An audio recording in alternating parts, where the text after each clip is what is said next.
Maraming tanong, maraming sagot, maraming haka-haka at maraming mga katha.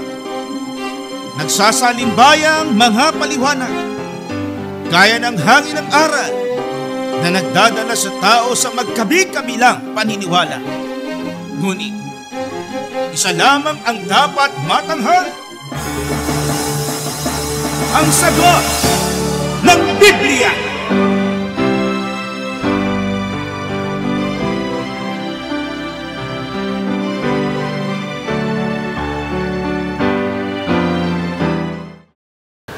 Gaya pa ng inyong narinig, mga giliw naming taga-subaybay, sa palatuntunang ito na ang kabanal-banalan, ang bahagi pong ito ng ating programa ay pinamagatan po nating ang sagot ng Biblia.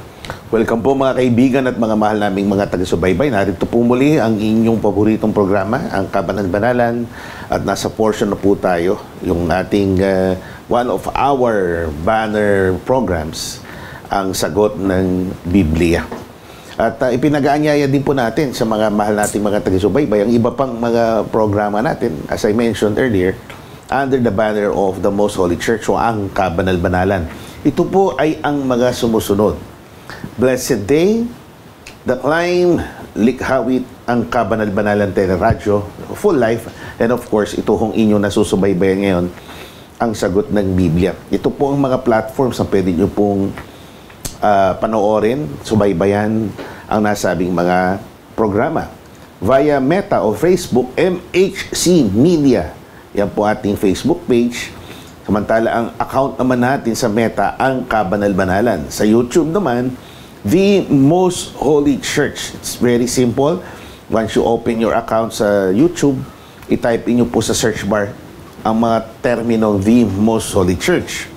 Via Instagram, at kabanal-banalan, TikTok, at MHC Media. Ang ating website naman ay www.mostholychurch.com. Ang ating mga contact numbers naman ay ang mga sumusunod. Pwede rin po kayong magpadala ng inyong mga mensahe dito sa inyong mga comments, suggestions, or yun nga, yung mga inquiries tungkol po sa ating mga pagpoprograma. 0927-140-3782. 0927-140-3782, 0909-555-5009, 0909-555-5009, 0991-419-2027, 0991-419-2027. Doon po sa nabanggit natin sa Facebook, of course, meron po dong comment section. Pwede po kayo mag-post doon ng inyong mga katanungan. Just observe yung the usual civility, maayos, kalma na pag-post at hindi nakikipagtunggali, ika nga, sa ating mga kapwa commenters. Narito po ang mga paraan, ika nga, at mga schedules po natin sa nasabing pagpapalabas natin. MHC, via MHC Media Facebook page, The Most Holy Church YouTube channel, Mondays to Fridays po ito, sa nasabing platform, from 6 in the morning, o 6 in the morning, ang everyday po yan, Mondays to Sundays naman sa ganap na ikapito ng gabi. Sa himpilang DWBL, 12:42, mula Lunes hanggang Biyernes, sa ganap na ikapito't kalahati po ng umaga. Tuwing linggo naman, ay sa ganap na ikaapat po ng hapon. 101.3 radyo natin Odjongan Romblon, Mondays to Fridays sa ganap na ikawalot kalahati po ng umaga. Tuwing Sabado ay 5:30 ho ng hapon. Tuwing Linggo naman sa ganap na ikaysa ho ng hapon. DWAI 99.1 FM Ifugao, Tuesdays at 1 p.m. Yan po ang ating mga schedule. At ibig namin kayong minsan pa i-welcome dito sa ating program. These are your hosts, ang inyong kapatid na Gabriel, Brother George Quirino. Kasama po natin sa paglilingkod na ito ang minamahal nating kapatid na Danilo Francisco, kapatid na Uziel. Salamat po, kapatid na Gabriel. Opo. Salamat din po sa inyo, mga giliw naming taga-subaybay, Dahil ang pagkakataon po ay lagi ninyong ibinibigay sa amin para makapaglingkod kami sa inyo. At sa Panginoong Diyos na lagi pong gumagabay sa atin. Pasimulan po natin. Opo. And as usual, narito po ang mga video clips na pre-recorded po ito. Ito'y sa pahintulot ng mga kinunan natin ng nakapanayam natin. Sila po ay nagbigay ng kanilang permiso upang i-feature po sila sa ating programa. So narito po ang unang video clip for today. Ako si Banji de la Cruz, ang pinagpakahan Malolos Bulacan. Nasusulat po ba sa Biblia ang pagsasauli ng ikasampung bahagi?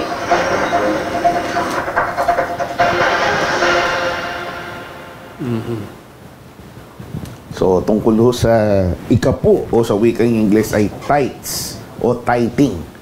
So kung nakasulat niya ba sa Biblia ang pagsasauli, yun ang definition talaga ng ikapu . Pagsasauli, ganda ng termino gamit niya. Pagbabalik, pagsasauli ng ikasampung bahagi. Opo, mababasa po natin yan sa Biblia at para po mas updated, nga. Basahin natin sa nakasulat o naisulat noon pong panahon ng ang Panginoong Kristo Jesus ay magkatawang tao. Narito po sa San Mateo 23 at 23, dito po sa saling ang salita ng buhay. Ayan. Pakinggan po natin ang wika. Masumpa kayong mga iskriba at pariseyong mapagkunwari. Ipinagbibigay ninyo ng ikapu kahit ang kaliit-liitang dahon ng yerbabuen ng tanim ninyo. Supalit kinakaligtaan ninyo ang lalong mahahalaga, ang katarungan, kahabagan at pananampalataya. Dapat nga kayong magbigay ng ikapu. Subalit hindi ninyo dapat kaligtaan ang iba pang mahahalagang bagay. Yan. Napakalinaw po ng inyong nadinig at nababasa rin po natin ang sabi mismo ng ating Panginoong Kristo Jesus sa mga pariseo na kausap niya. Siyempre, kasama din ng pagkakataong yon ng kanyang mga alagad na ayon sa kanyang sinabi, dapat nga kayong magbigay ng ikapu. Sa makatwid, talagang ang pagbibigay po ng ikapu o pagsasauli ng ikasampung bahagi, hindi lang po ito kautusan noon sa panahon ng una. Ang totoo, bago pa po ang panahon ng bayang Israel, ang pagsasauli ng ikapu ay ginagawa na ni Abraham na kanilang ninuno. Opo. Di ba? Kaya bago pa ang Israel, bago pa yung pag-iral ng 10 utos, dahil ang ikapu o pagsasauli ng ikapu, hindi naman po kasama yan sa 10 utos na pinalipas na.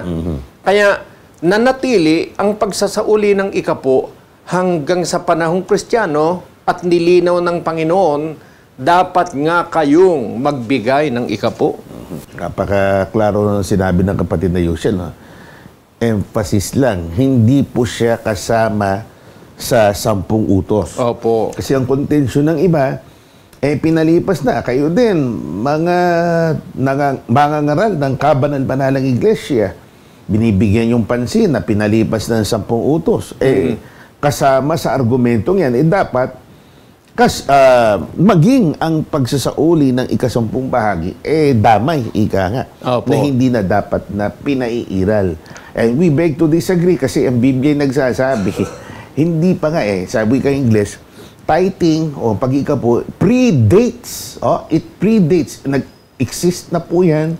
Umiiral na po yung batas yan bago pa. Ang totoo, hundreds of years pa nga ang nabasa ko, bago ho umiral o bago pa nangyari ang 10 utos. Opo. Kaya yan ay nananatiling kautusan kahit hanggang sa panahong Kristiyano o kahit po ng ang Panginoong Kristo Jesus ay pumarito. At hindi lang po niya minsan binigyang diin ang bagay na yan. Mababasa pa natin ang patuloy na pagtuturo ng Panginoon diyan nang siya'y tanungin ng mga pariseo din. Alam natin ang pariseo, yan po masipag magbasa ng kasulatan na talagang halos kabisado nila ang laman ng kasulatan. Sila rin ang nagtuturo niyan sa mga tao. May pagkakataong sila nagtanong sa Panginoon. Mababasa natin sa Mateo, Kapitulo 22, versikulo 17. Kasama po ang 19. Mateo 22:17. Sabihin mo nga sa amin, ano sa akala mo? Matwid bagang bumuwis kay Cesar o hindi? Kasunod na talata. 19. Ipakita niyo sa akin ang salaping pangbuwis at dinala nila sa kanya ang 1 denaryo. So, yan yung pagkakataon na tinatanong siya, dapat ba kaming bumuwis kay Cesar?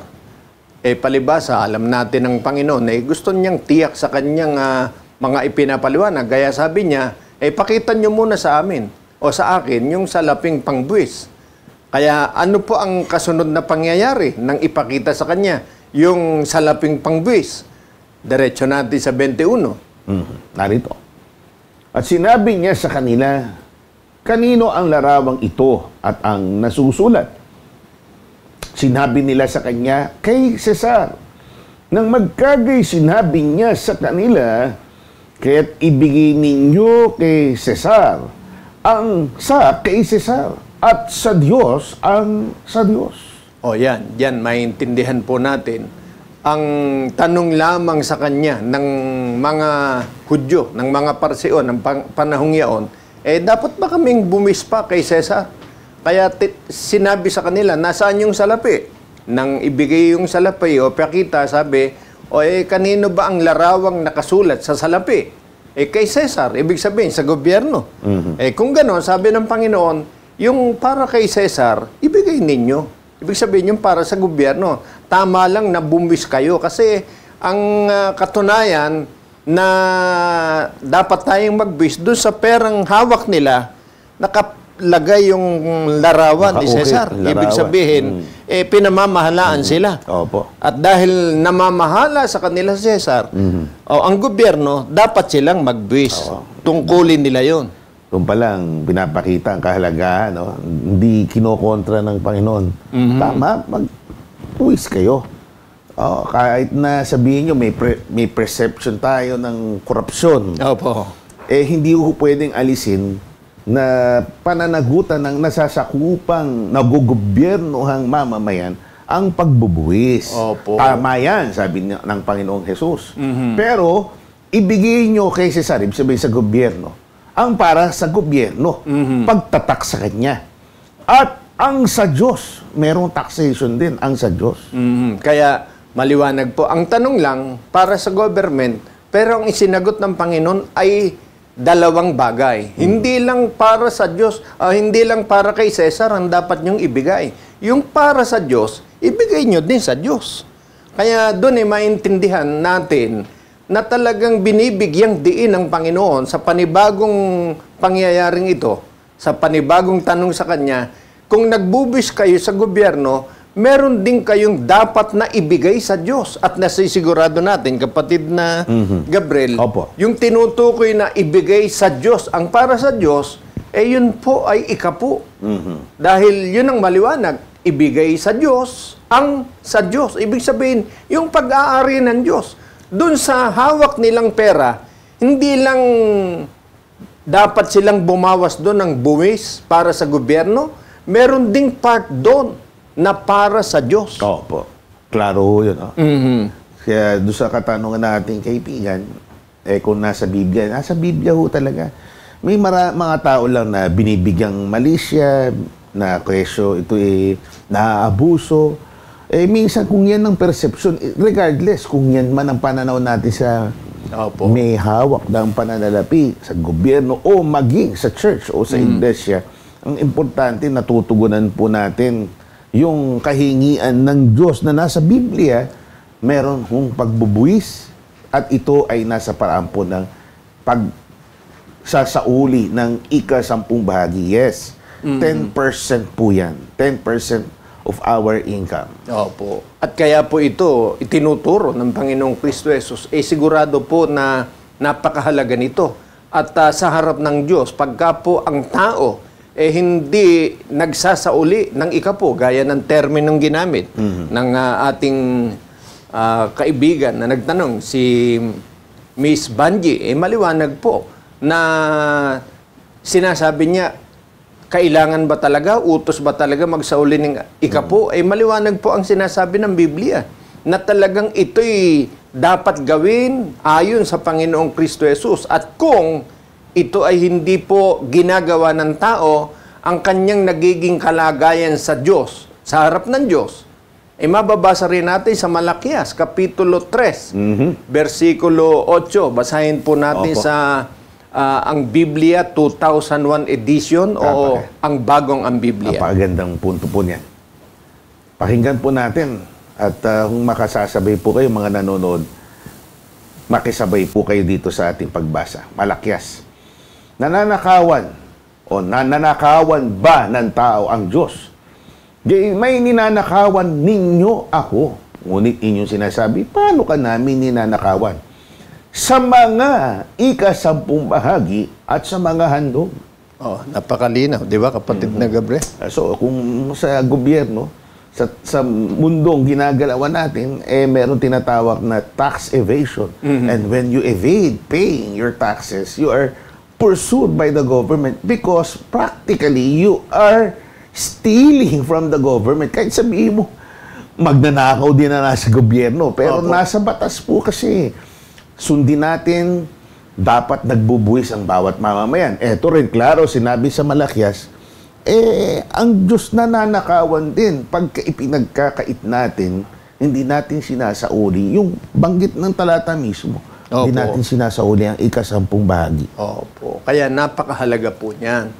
Ang kautusan na yan ay talagang utos noon pa, nananatili hanggang sa kasalukuyan, binigyang diin ng Panginoong Kristo Jesus, dahil pag ang tao'y hindi tinutupad ito sa harap ng Diyos, siya po ay nauuri sa isang gawain o isang gawa na masama. Sa makatwid ay ang pagnanakaw sa harap ng Diyos. Siyempre, tayo naman po na nagsasabing kumikilala sa Diyos, naglilingkod sa Diyos, ayaw po natin na magkasala ng pagnanakaw, lalo na nga kung sa Diyos pa tayo makapagnanakaw. Magandang punto yan. At kasi nga, kapatid na Yushel, minsan, tao pa rin tayo. Nag-iisip, pinsala sa akin yan kabawasan. Sabi, kaya hesitant ako magbigay ng ikapo. Bukod sa may trust issues siya sa mga humahawak ng pananalapi. Yung mismo, kasi it's a large percent ng kanyang income nawawala. That's 10% clear. From 100 pesos, say for example, 10 piso agad nawawala. Yung tinitingnan nila sa perspektibo nila, kawalan o kabawasan sa kanila, kapatid na Yusin. Yun nga po ang karaniwang alam. Pero kung makikita natin ang kalooban ng Panginoon, napakaganda po ng kalooban ng Diyos. Hindi para mabawasan yung nasa atin, kundi ang talagang intensyon ng Panginoon, kung sasampalatayanan po natin, ay napakahalaga. Mababasa po natin yan sa Malakias 3 Gs. Pakinggan po ninyo. Ganito. Sa pagpapatuloy ng naging huling sugo na propeta, dalhin ninyo ang buong ika-10 bahagi sa kamalig upang magkaroon ng pagkain sa aking bahay. At sa gayoy, subukin ninyo ako ngayon, sabi ng Panginoon ng mga hukbo. Tingnan ninyo kung hindi ko bubuksan para sa inyo ang bintana o mga bintana ng langit at ibubuhos ko sa inyo ang isang pagpapala na walang sapat na kalalagyan. Yan. Kung ito po, mauunawaan lamang at sasampalatayanan po natin, hindi po tayo magdadalawang isip na magsauli ng ikapo o ibigay ang ikapo sa Diyos. Bakit?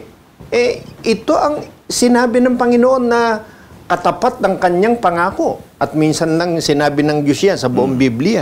Subukin ninyo ako sa bagay na ito. Saan natin siya pwedeng subukin? Sa pagsasauli ng ikapo, kung gagawin nating buo, tapat sa ating kalooban, buong pananampalataya, ang pagsasauli ng ikapo, sabi ng Panginoon, subukin nyo ko, tingnan ninyo.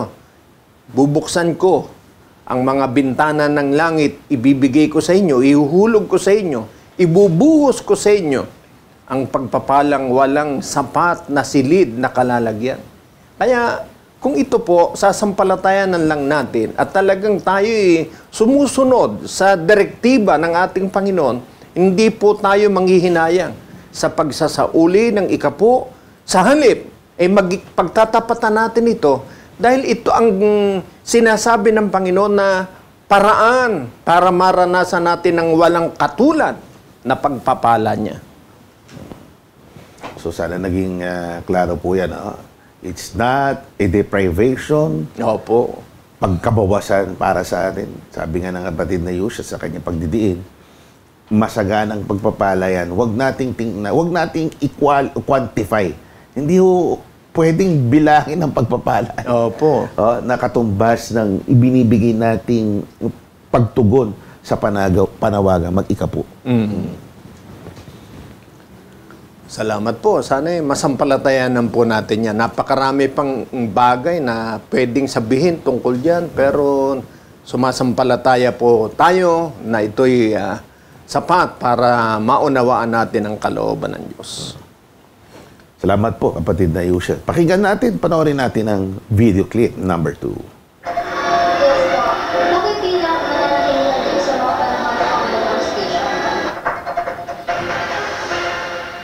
Bakit tila nananahimik ang Diyos?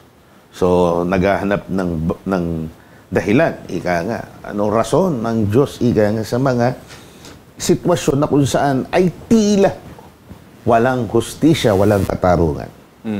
Siguro ang pinagbabatayan ng kanyang hustisya na iniisip, yung mga hustisyang nakikita ngayon.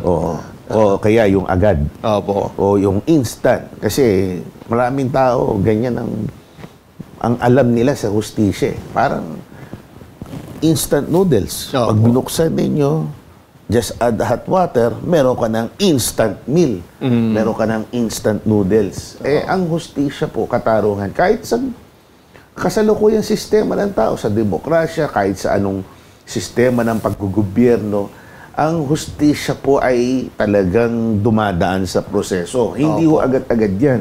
Kung nainip po tayo, hindi ho hustisya yung nagagawa din natin. Halimbawa, nilalagay sa kamay ninyo Ang batas. ang batas. Hindi ho hustisya yun. Yan ay bukod sa paglabag sa utos ng Diyos o ng tao, nilalabag din natin ang utos ng Diyos. Pinapangunahan natin ang kanyang pagpapasya. Opo. Kaya bawal yung Gayong kaisipan. yung may isip tayo na tayong gustong gumanti. Opo. Tayo ang gagawa ng katarungan. Ano ba ang dapat nating sampalatayanan ayon sa Biblia? Unang-una, tama na may sabi niya, tila nananahimik. Hindi niya nakikita pa na parang may ginagawa ba ang Diyos o paano ba? Tingnan po natin kung ano sinasabi ng Biblia. Sa Ecclesiastes 8:11. Narito. Sapagkat ang hatol, ayan, sapagkat ang hatol laban sa masamang gawa ay hindi isinasagawa agad. Kaya't ang puso ng mga anak ng mga tao ay lubos na nangalalagak sa paggawa ng kasamaan. Yan. Kung ang tao gusto niya kaagad, sabi nga hatol kaagad, sa Panginoon talagang hindi po niya agad isinasagawa. Pero hindi ibig sabihin, wala siyang ginagawa. At ang isang paraan ng Panginoon na talagang para ipakita sa atin na meron siyang ginagawa, mababasa natin sa Lucas 8:17. Sapagkat walang bagay na natatago, na di mahayag o walang lihim, na di makikilala at mapapasa liwanag. di ba na Gabriel? Gawa ng Diyos yan. Opo. Darating ang panahon, huwag tayo mainip. Yun yung problema sa atin Gigil na gigil tayo sa mga bagay na nakawalan ng katarungan. Hindi ho natutulog ang Diyos. Sabi nga ng isang awit ni Ginoong Gary Valenciano. Kaya tinatanong niya, natutulog ba ang Diyos? Nananahimik ba ang Diyos?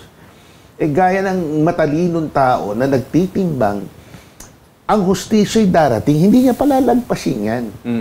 Kaya yan, nakalagay, darating ang panahon, sa eksaktong panahon ay iahayag ng Diyos ang kanyang katarungan. Walang nalilihim na hindi pwedeng, hindi mabubunyag. Opo. Kaya unang-una, hindi naman kasi tayo ang hukom. Meron talagang hukom. Meron talagang tagahatol. Higit sa lahat, ang Diyos, talagang siyang nakakaalam ng lahat. Ano ba dapat gawin? Ano ang dapat na mangyari?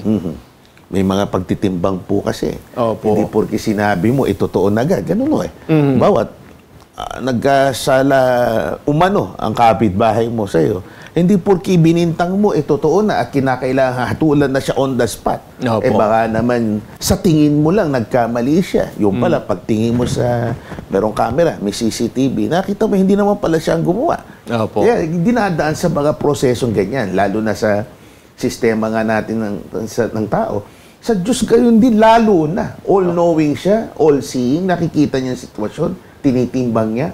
Hindi agad-agad, minsan binibigay yung hustisya kasi may iba pang kinukonsidera. Opo. Hindi gaya nating tao na ura-urada magpasya din pagka pinataw natin ang inaakala nating hustisya, katarungan, yung pala hindi dapat. Opo. Maraming naapektuhan, maraming napipinsala. At ang lalong mahalaga na kalooban ng Panginoon, kung bakit po hindi agad isinasagawa ang hatol na kung minsan sabi ng dapat yan, ganito gawin Di ba? Opo. At na pagka hindi nila nakita, nagre-rebelde na kung ano-anong pinagagagawa. Sa Panginoon, hindi po gayon. Sa halip, ano ang lalong mahalagang bagay na gusto niyang ibigay sa tao kahit pa ito'y nagkamali? O tingnan po ninyo. Sa Roma 2:4 hanggang 5. O hinahamak mo ang mga kayamanan ng kanyang kabutihan at pagtitiis at pagpapahinod na hindi mo nalalaman na ang kabutihan ng Diyos ay siyang umaakay sa iyo sa pagsisisi. Datapat ayon sa iyong kaligtasan at yung pusong hindi nagsisisi ay nagtitipon ka sa iyong sarili ng puot sa kaarawan ng kapuotan at pagpapahayag ng tapat na paghuhukom ng Diyos. Yan. May araw ng paghuhukom, may araw ng paghatol ang Diyos. Pero kung hindi man natin nakikitang agad ay nararanasan ng tao ang hatol sa masama na kanyang ginawa, ang talagang nasa kalooban ng Panginoon, bigyan ang tao ng pagkakataon para po pagsisihan ang mga masama, mga mali na kanyang nagawa. Ganyan po kabuti ang Panginoon. Hindi po niya kinukonsinti ang sino mang tao na nakagawa o sadyang gumagawa ng masama. Sa halip, ang tao po, binibigyan ng Diyos ng pagkakataon na makapagbago o makapagsisi. Sana magtaglay din tayo ng ganyang pananaw. Huwag tayong padalos-dalos. Yan ito, ang kabanal-banalang iglesia, hindi tayo sumasali sa mga usaping politikal. Opo. Hindi tayo nagbibigay ng pahiwating na namemresyo tayo sa sino man. Kasi pinagpapasa Diyos natin ang lahat. Naniniwala tayo sa pagpapasya ng Diyos at hindi kailangan gamitin ang relihiyon, halimbawa, Opo. para itulak ang mga political agenda, ano man ang interest natin, na marahil nagtatago lang tayo sa likod ng kalayaan ng pagre-relihiyon. Opo. Kaya sa kabanal-banalang iglesia, kung ano po ang mga nangyayari, ipinauubaya natin sa mga namamahala at ang Diyos po higit sa lahat ang pinagtitiwalaan nating siyang nakakaalam ng mga bagay na yan. Pero sa kabila ng lahat ng yan, ang talagang gusto ng Diyos, magsisi, magbago ang taong nagkasala. Parang yung babaeng nahuli sa pangangalo niya. Opo. Dinala sa harapan niya. Ang hatol talaga doon Opo. Patayin sa pamamagitan ng bato. Bato. Sabi ng Panginoon, yung walang kasalanan sa inyo, di siyang bumato. Walang nakadampot ng bato. Si Pablo. Opo. Mang-uusig ng iglesia nun. Opo. Sisigawan din ng mga kapatid, naapi tayo nito. Opo. Marami nang pinapatay. And yet, ginawa pang kasangkapan ng Diyos. Di ba? Opo. Na binigyan ng pagkakataong magsisi si Pablo and eventually naging leading na mangangaral sa Opo. iglesia. Kaya hindi pwedeng hatulan talaga kung sino man. Opo. So sana maging ganyan din ating perspektiba kasi tayong lahat nagkakamali, binibigyan ng pagkakataon ng Diyos na magsisi at magbago. Lamang kung talagang mamamatay tao, ano to, yung serial killer, meron naman tayong batas na pwedeng umusig. Pag nadaki, umusig, mapatunayan, o di talagang dapat managot sa batas. Pero for us to pass judgment at tanungin, sumbatan ng Diyos na parang nananahimik ka lang dyan, ay hindi ho maganda na gawa, ika nga, o pag-uugali yan ng Kristiyano. Opo. So, salamat po sa ating kaibigan. Tayo po makinig ng isang awitin. Ang ating singer for today is from Germany, si Sister Beulah Christoglou Villaruel Jean. Ang kanyang awit, Pasalamat, Bunga ng Pag-ibig.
Nasa Germany pala yan, no? So, danke. Salamat, danke. Shalom, sister. Si Casey Joyce Ogalescu ang ating next na magtatanong. Video clip number 3. Ang katanungan ko po, paano po magiging ma-Diyos sa isang lipunang puno ng kasakit? Paano magiging? Baka Diyos sa isang lipunan na puno ng kasakiman. Given, talagang ganyan eh. Parang obserbahan nyo, mga kaibigan, yung tao. Given the opportunity, by nature, talagang gusto manlamang, gusto gumawa ng kasamaan. So, ang tanong niya, ano ba ang suggestion ng Biblia? Anong turo ng Biblia? How can we live in a world full of greed o ng kasakiman? Paano? Siguro iniisip niya, paano ba ako magpapakabait ng ganito yung nasa paligid ko? Parang gano'n, ano? Opo. Lahat ng kasama ko masama. Magiging makadiyos ba ako niya? Parang gano'n ang ibig niya sabihin. Opo. Tingnan po natin ang paraan na sinasabi ng Biblia. Ito po ipinahayag ni Apostol Pablo. Una, pangalawang Korinto 13. Basahin po natin sa Tagalog Popular Version. Kung nabubuhay man ako bilang karaniwang tao, hindi ako nakikipaglaban ayon sa pamamaraan ng sanglibutan. Ang sandata ko'y may kapangyarihan ng Diyos at nakapagpapaguho ng mga kuta at hindi sandatang makasanlibutan. Sinisira kong mga maling pangangatwiran. Sinusugpo ko ang lahat ng pagmamataas laban sa Diyos at binibihag ang lahat ng isipan upang tumalima kay Kristo. Yan. Napakalinaw po. Ang salita yan ni Apostol Pablo. Alam nyo, nabanggit na kanina, si Apostol Pablo dating makasalanan din Pero malinaw na malinaw sa kanyang pahayag na meron siyang nasumpungang paraan para po ang tao, sabi niya, mabihag, matutong sumunod kay Kristo. Pagka ikaw sumusunod kay Kristo, ibig sabihin, maka-Diyos. O paano ang tao matututong sumunod kay Kristo? Meron pong sandata na kailangan na ang tinutukoy po niya ay ang salita o aral ng Panginoong Diyos. Kaya pong gibain hindi lang ang maling kaisipan, maling katwiran, kundi maging ang kasama ang inihasik ng dyablo sa mundong ito. Kahit pa ito'y tulad ng mataas na kuta. Opo. Talagang matibay na muog parang hindi na magigiba. Parang sabi niya, lipo ng lipo ng puno ng kasakiman. Talagang matindi. Yun ang kanyang obserbasyon. Kahit na po gayon, pag ang tao natutunan na ang mga aral ng Diyos, katulad po ng inyong ginagawa sa kasalukuyan, yan ang paraan.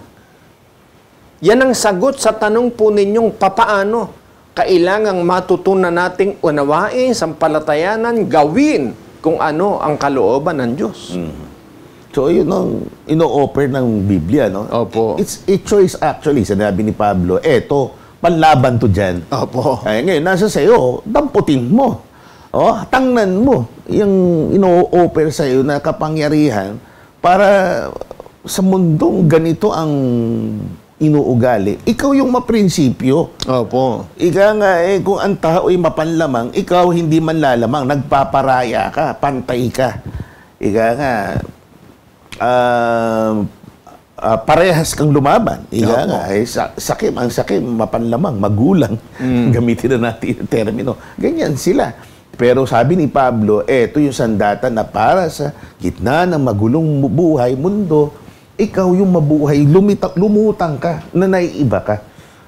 Kunin mo yung payong ito, hawakan mo ang katwiran ng Diyos mismo. Opo, yun ang susundin. Huwag yung katwiran ng iba, katwiran ng sanlibutan. Halimbawa, nagtitinda kayo ng bigas sa isang palengke, magpare-pareho kayo ng tinda. Yung mga kasama mo, maraya yung timbangan, ang dadaya. Huwag kang gumamit din ng timbangang madaya. Correct. Nasa Biblia yan, yung madayang timbangan. O di kaya yun, sa pamilihang bayan din, yung iba, titinda halimbawa ng manok para mas mabigat yung timbang ng binibenta nila, mas malaki ang profit. Opo. Kasi ni-injection na ng tubig. Tubig. Para nga naman pag sinukat mo sa timbangan, mas mabigat, mas malaki ang kikitain mo. Hindi mo gagawin yun dahil maprinsipyo kang tao. Opo. Pinanghawakan mo ang turo ng Diyos na sa gitna ng kasakiman, ikaw ay naiiba. Sa gitna ng kadiliman, ikaw ang ilaw. At alam po ninyo, pagka yan ang inyong ginawa, ang nasusunod po ninyo na kalooban ng Diyos, yung sinabi ni Apostol Santiago. Opo. Nang sumulat po siya sa mga kapatid. Yeah. 4:8. Magsilapit kayo sa Diyos at siya'y lalapit sa inyo. Mangaglinis kayo ng inyong mga kamay, kayong mga makasalanan, at talisayin ninyong inyong mga puso, kayong may dalawang akala. Yeah. Yan yung ating natutugunan. Ang tawag po dyan, paglapit natin sa Diyos. Kahit na po tayo ay nasa isang mundo na puno ng kasakiman, pwedeng sabing, kahit ang nakapaligid sa iyong mga tao, mga kaibigan, kapwa mo tao, ay puro sakim. O, huwag kang maging sakim. Pag ikaw ay hindi nakikigaya sa kanila, ang tawag sa iyong ginagawa, paglapit sa Diyos. Yeah, very good. Katulad niya, yung natuturuan tayo ng leksyon sa mga nakikita natin sa ating lipunan. Opo. Nangangatwiran yung ibang huling-huli na.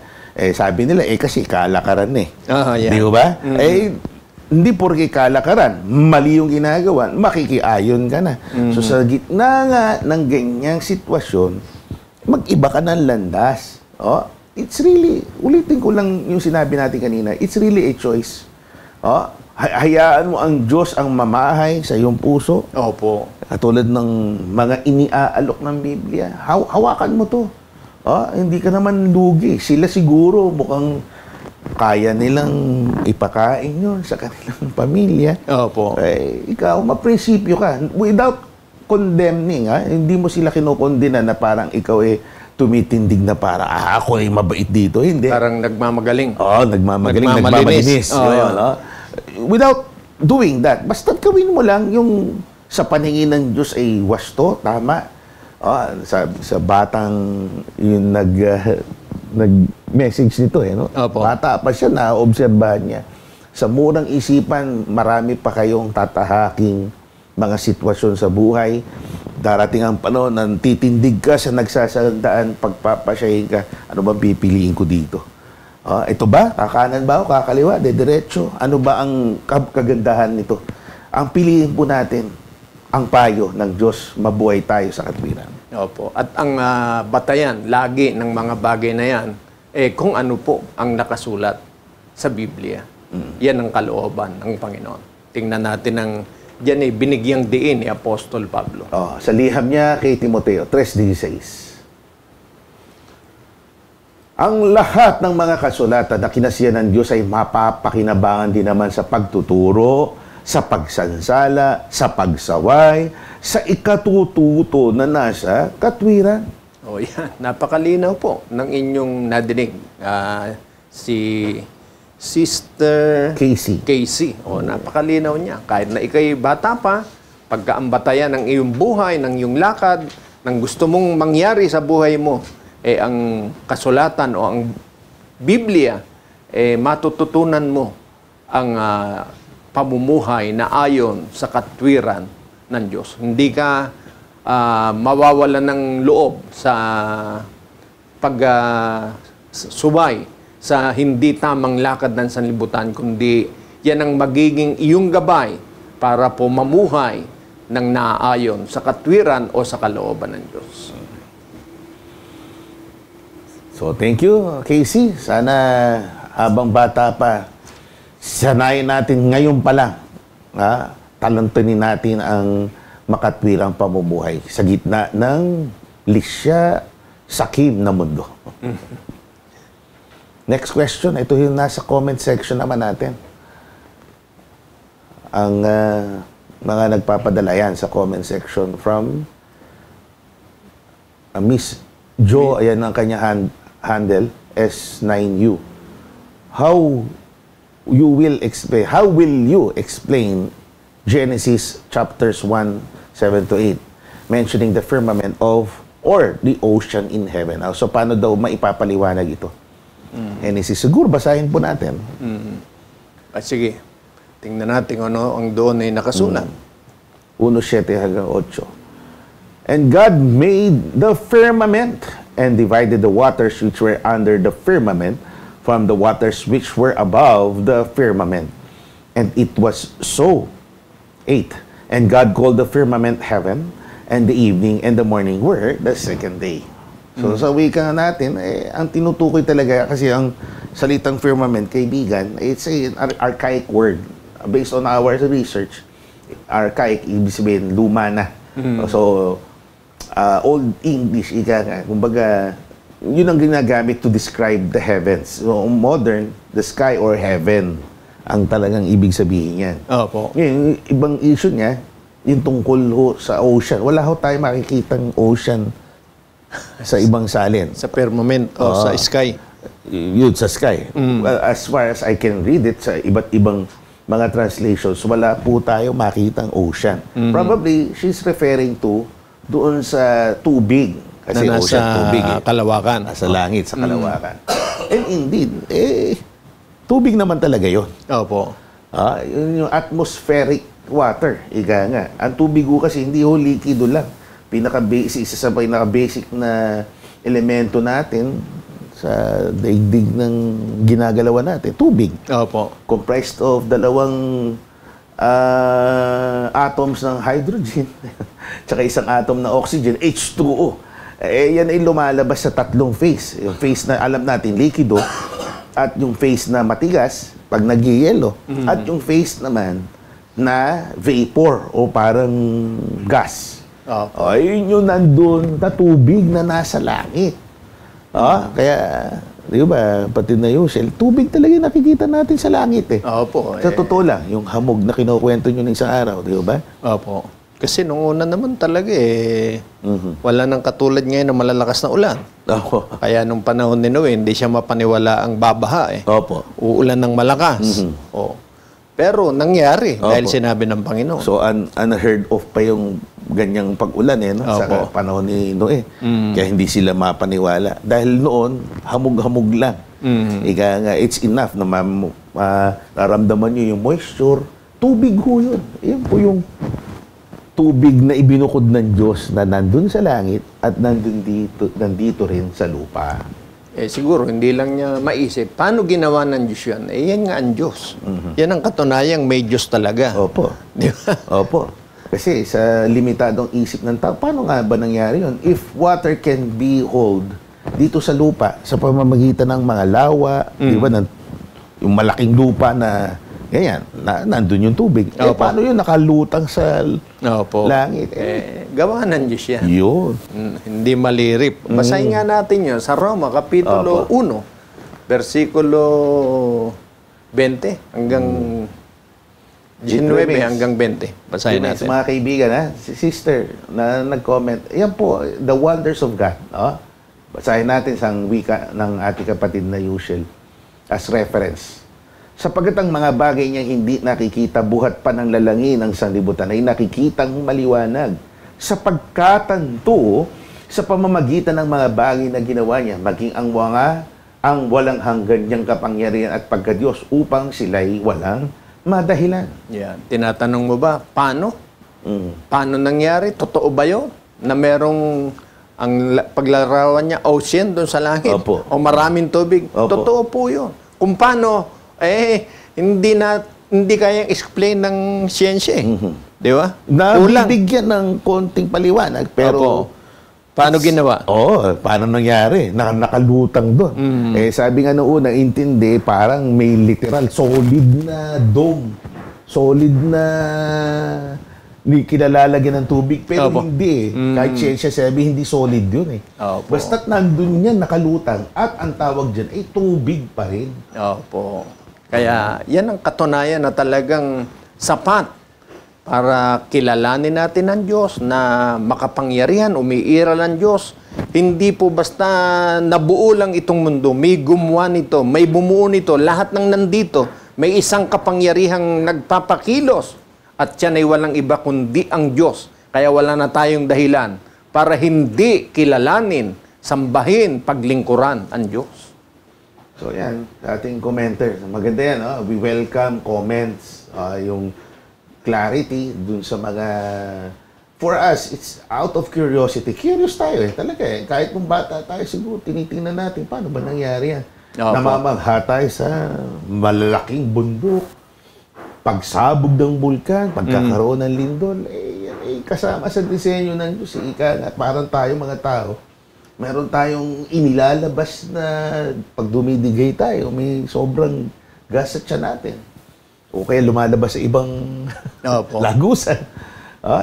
Ganyan din. Sa bulkan, earthquake, humihinga din ang lupa.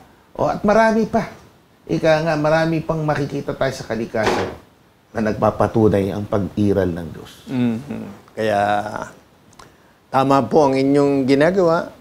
Unawain kung ano ang kalooban ng Diyos. Salamat po, sister. And another comment dun ho sa ating comment section. Ayan, si Rodel Molina. Kapatid, ako po ay taga-Aurora Province, bayan po ng Kasiguran. Tanong ko, layo, Kasiguran. Tanong ko lang po, paano nyo po nasasabi na ang Ama at si Jesus ay iisa? Hindi po kasi maliwanag sa akin na si Kristo at ang Diyos ay iisa lamang.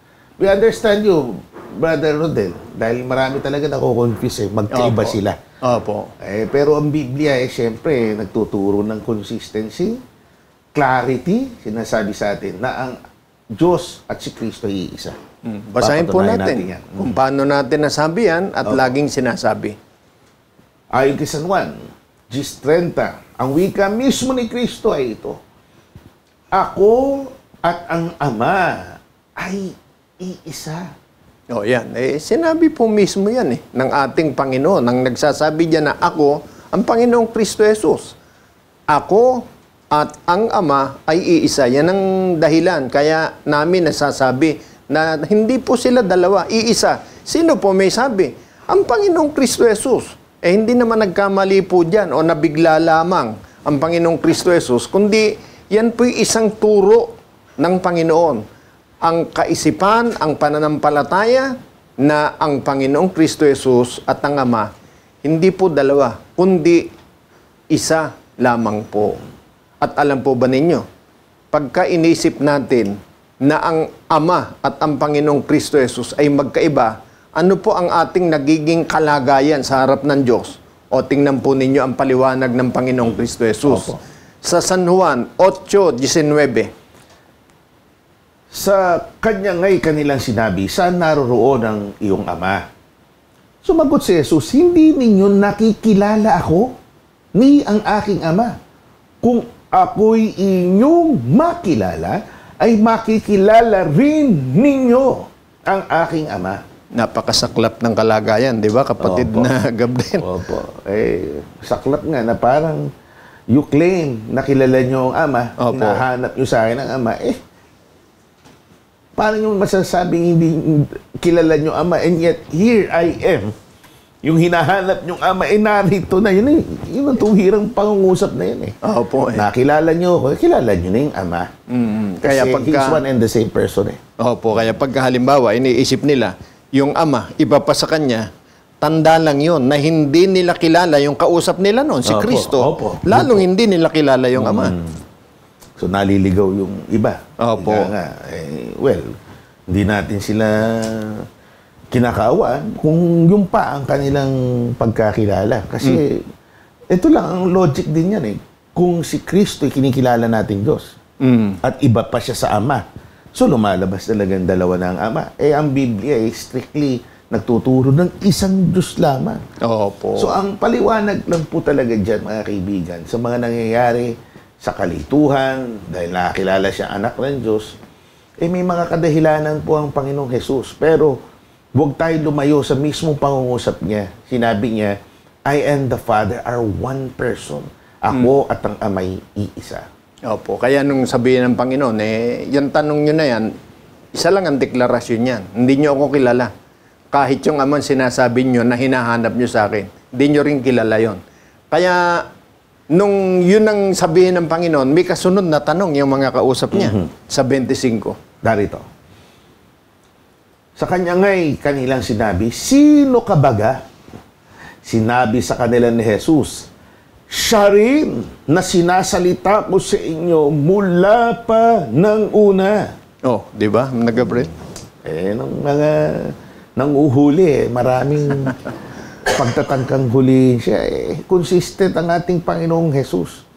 Yung tanong nyo tungkol sa akin, the question directed to Christ, ang reply niya, consistent. Kung sino yung sinasabi ko sa inyo, noon pa, ako yun.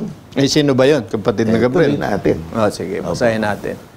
Andun pa rin. 27. 27. Narito, mga kaibigan, hindi nila napag-unawa na tungkol sa Ama ang kanyang sinasalita sa kanila. Oh, yeah. Napakalinaw. Yun ang talagang sinasabi. Di ba, kapatid na Gabriel? So, from the beginning of his ministry, he was preaching about the Father. And yet, ito, sinasabi niya, that Father, nangako noon pa, magkakatawang tao siya ang Diyos.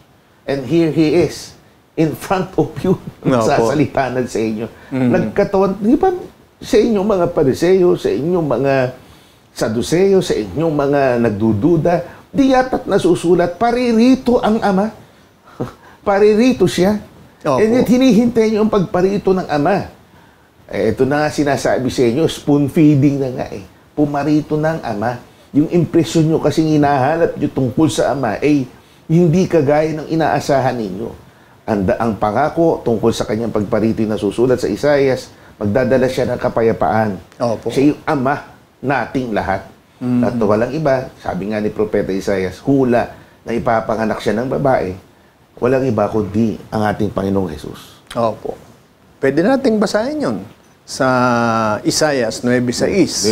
Sa Magandang Balita, Biblia. Tingnan niyo po, word for word, yung prophecy about His coming, mga kaibigan, minention yung tatawaging Ama.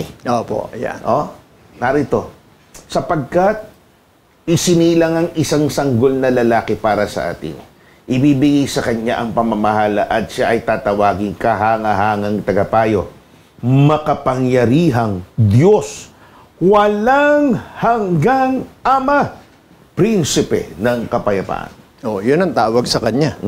Yun ang nakatakda na maging tawag o maging pagkilala sa kanya. Hindi pwedeng ang pagkilala natin sa kanya, hindi siya ang Ama, kundi siyang tinaguri ang prinsipe ng kapayapaan na ipinanganak na isang lalaki. Maliwanag po, ang itatawag sa kanya, ang dapat na maging pagkilala sa kanya, walang hanggang Ama. Opo. Makapangyarihan Diyos. Opo. Yun mismo. Opo. So, klaro po, mga kaibigan, huwag tayo malito. Hopefully, we pray na huwag tayo ma-confuse. Kasi nga, ang confusion is brought about by yung mga nakikita natin, anak ng Diyos, Son of Man, Son of God. May mga rason po yan. We will probably discuss that on another platform, on another date. Pero dito ho muna tayo, ika nga, hinihiling na makontento ang sinabi ng Panginoon, I and the Father are one. Ang pangakong paririto ang Ama, isisilang na Diyos, isisilang sa laman, yung nangakong magkakatawan tao, siya yung walang hanggang Ama, ito ay walang iba kundi ang ating Panginoong Kristo Jesus. Opo.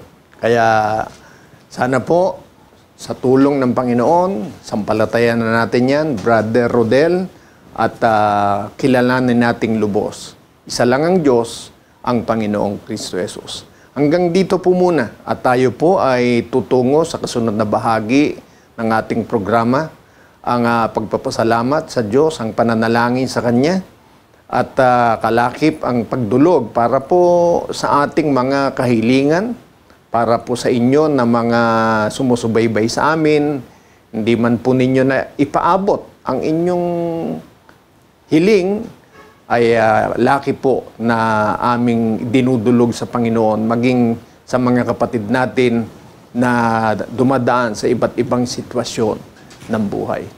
Tayo po ay manalangin.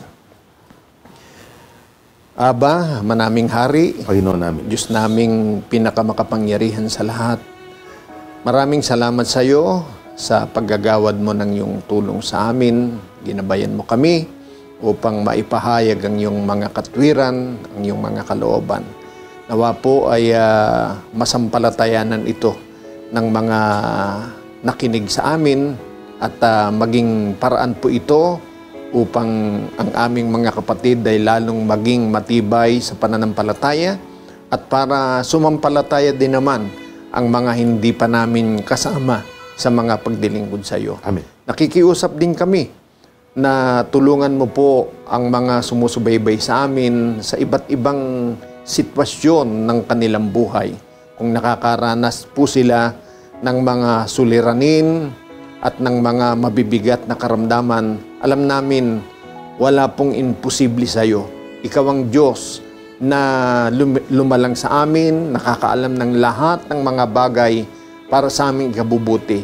Iparanas mo po ito sa aming lahat, sa mga sumusubaybay sa amin, sa aming mga kapatid. Ikaw po ang tumulong upang makalampas sila sa mga suliraning kanilang pinagdadaanan. Kung may karamdaman, hupuin mo po ng iyong mapagpalang kamay upang makilala nila at maranasan ang iyong pagmamahal sa ganito kung maaari maging daan ito ng kanilang pagsampalataya sa iyo at maging handang paglingkuran ka habang sila ay nabubuhay. Pagpalain mo rin po ang programang ito, lalo na po ang aming matandang pangkalahatan bilang tagapangasiwa sa iyong bayan. Gabayan mo po siya upang ang gawain ito ay patuloy na yumabong at marami pang mga kaluluwa ang makinabang, maakay sa pagbabalik loob sa iyong banal na pangalan. Amen. Nananalig kami, nakikinig ka po sa aming paglapit. Pinagpapala mo kaming lahat, maging ang mga kasangkapan sa programang ito, ang mga nagsisikap para ito po ay maihayag sa sangkatauhan. Dalangin namin ang lahat ng ito at pinasasalamatan sa iyong pangalang Kristo Jesus, aming Diyos at aming tagapagligtas. Amen. Amen. Maraming salamat po sa inyong pakikinig at panonood for today. Till next time, kami po ang inyong mga lingkod at kapatid na Gabriel. Kapatid na Yusian. Ang panalangin po namin magkakapatid sa kabanal-banal Iglesia ng Diyos kay Kristo Jesus ay Kapwa nawa tayo bantayan ng Panginoon sa ating paghihiwalay.